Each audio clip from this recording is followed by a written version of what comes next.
तो बिल्कुल नवरात्र की महाअष्टमी पर मां दुर्गा के दरबार में श्रद्धालु जो हैं अपनी अपनी मनोकामनाओं के साथ पहुंच रहे हैं और आज मां के महागौरी महास्वरूप की जब आराधना हो रही है तो मां का रूप भी अलौकिक नजर आता है। सीधे आपको लिए चलते हैं रांची के बड़ा तालाब, जहां राजस्थान मित्र मंडली पूजा पंडाल में मौजूद है और हमारे सहयोगी संजय कुमार सिन्हा की मौजूदगी वहां पर है। संजय, 9 दिनों में मां के 9 स्वरूपों की आराधना और हर स्वरूप अपने आप में अलौकिक है, हर स्वरूप की अपनी विशिष्टता है और आज मां के उसी अलौकिक रूप के महागौरी स्वरूप की आराधना हो रही है। तो सबसे पहले तो उनके दिव्य रूप के दर्शन हमारे दर्शकों को कराइए। देखिए, सबसे पहले हम आपको दिखलाना चाहते हैं कि पूरा जिंदगी जो है, पूरी जिंदगी एक दर्शन का नाम है।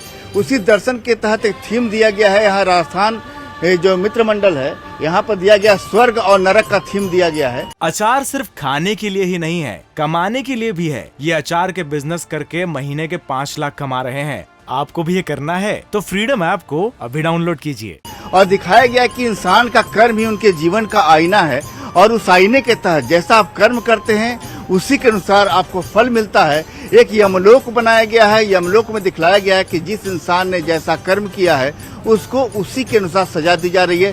यहाँ देख रहे हैं कि जिस व्यक्ति ने बुरा कर्म किया है वहाँ उस यमलोक में राक्षस जो है उसे सजा दे रहे हैं। किसी को यहाँ पर देखिए, यहाँ पर इसे जलती हुई भट्टी में डाल दिया गया है और ये बताने की कोशिश है कि आप जीवन में जो भी काम करें वो सोच समझ कर करें। नरक का मतलब है कि जीवन में क्या नहीं करना है, ये एक दर्शन है।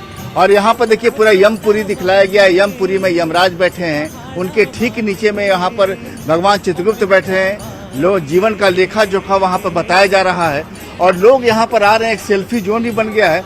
और यहाँ पर देखे, तुमने यहाँ देखा, क्या कुछ देखा? बहुत सारी चीज देखा। हाँ, तो आप देख रहे हैं कि यहाँ पर अगर आप इससे महज एक प्रतिमा नहीं समझें, बशर्ते ये देखें, ये जानें कि वास्तव में किस तरह को इंसान का जीवन है उसके कर्म का आईना है। दिखलाया जा रहा है कि राक्षस जिस व्यक्ति ने बुरा कर्म किया है उसे जलते हुए तेल में डाल रहे हैं। और ये तमाम चीजें यहाँ पर जो लोग भी आ रहे हैं नरक का दर्शन कर रहे हैं, उन तमाम लोगों को ये दिखाने की कोशिश हो रही है कि आप जीवन में क्या नहीं करें। कोरोना का जीवन जिस तरीके से गुजरा है, आप लोग यहाँ आई देख रही नरक का जीवन जो दिखलाया जा रहा है, इससे क्या जीवन में शिक्षा क्या मिलती है? जीवन में शिक्षा क्या मिलती है? जीवन का बहुत अच्छा शिक्षा मिलता है। इससे हम लोगों का मनोकामना बढ़ता है और अपने इस कोरोना काल से ख़त्म होने से जैसे लग रहा है नया हम जिंदगी को बहाल कर रहे हैं। तो आप देख रहे हैं, आपको सीधे नरक से अब स्वर्ग की ओर लिए चलते हैं। और आप देख रहे हैं कि यहाँ पर जैसे ही सबसे पहले पंडाल में जो श्रद्धालु यहाँ पर आ रहे हैं नरक में प्रवेश कर रहे हैं ताकि उन्हें जिंदगी की सीख मिले कि आप जो कर्म कर रहे हैं उससे देखिए, खुद का आकलन कीजिए। और जैसे ही आप स्वर्ग द्वार में प्रवेश करेंगे तो यहाँ पर नज़ारा बिल्कुल एक अद्भुत नज़ारा यहाँ दिखलाने की कोशिश की गई है कि 2 परियां अपने पंखों को हिलाकर किस तरीके से श्रद्धालुओं का स्वागत करती हैं और ये बता रही हैं कि आपने जीवन में अगर अच्छा कर्म किया तो आपकी जिंदगी कुछ ऐसी होगी। और यहाँ पर लोग देखिए कि बाकायदा एक अलग यहाँ पर स्वर्ग का जो लोक दिखलाया गया है। माँ स्वर्गलोक में विराजी है, माँ का रूप भी बेहद दिव्य है। और यहाँ पर जो लोग भी आ रहे हैं वो वास्तव में जीवन के दोनों पहलू को देख रहे हैं, खुद के जीवन का मूल्यांकन कर रहे हैं और ये समझने की कोशिश कर रहे हैं कि संजय, भागदौड़ में जीवन चक्र में आपका कर्म कैसा होता है, उस कर्म के अनुरूप आपको नरक या स्वर्ग लोक की प्राप्ति होती है। कर्म आपका बेहतर होना चाहिए। आप इंसानियत को मानते हैं और उस रूप आप अपना व्यवहार करते हैं, ये बहुत जरूरी हो जाता है।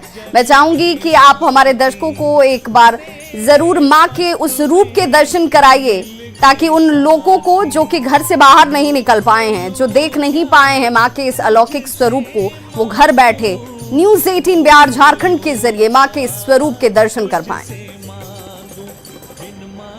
बिल्कुल, हम आपको सीधे दिखाते हैं कि राजस्थान मित्र मंडल में माँ किस तरीके से विराजी है। भव्य रूप है माँ का, चूंकि लगातार यहाँ पर भीड़ काफी ज्यादा उमड़ रही है। शाम होते ही यहाँ पर पांव रखने की जगह नहीं होती, लिहाजा लोग जो परिवार के साथ सुबह ही घूमने को तरजीह दे रहे हैं। लेकिन हम सीधे दिखलाते हैं न्यूज़ 18 के कैमरे से ही आप माँ का दर्शन कीजिए। अगर आप बहुत ज्यादा भीड़ से परहेज करते हैं तो आपको बाहर आने की जरूरत नहीं है, घर बैठे ही माँ का दर्शन कीजिए। और देख लीजिए बाकायदा यहाँ पर जो माँ का दरबार सजाया गया है, बेहद विहंगम दरबार है माँ का। माँ जिस तरीके से विराजी है, बगल में माँ लक्ष्मी है, सरस्वती है। एक थीम यहाँ भी देने की कोशिश की गई है, लेकिन इस थीम के जरिए ये समझाने की कोशिश की गई है कि वास्तव में आप जो जीवन देखते हैं, जो जीवन को समझते हैं, कर्म को उसी के अनुरूप रखिए। देखिए, हर रांची में जितने भी पंडाल बनाए गए, तमाम पंडालों के अपने अपने थीम है। ये पंडाल यूनिक है। थीम पर आधारित पंडालों का निर्माण लोगों को आकर्षित कर रहा है और इसीलिए लोग सिर्फ भक्ति भाव के साथ इन पंडालों का रुख कर रहे हैं। पूजा अर्चना की जा रही है, इन पंडालों की भव्यता को निहारा जा रहा है। बहुत बहुत शुक्रिया संजय, तमाम जानकारी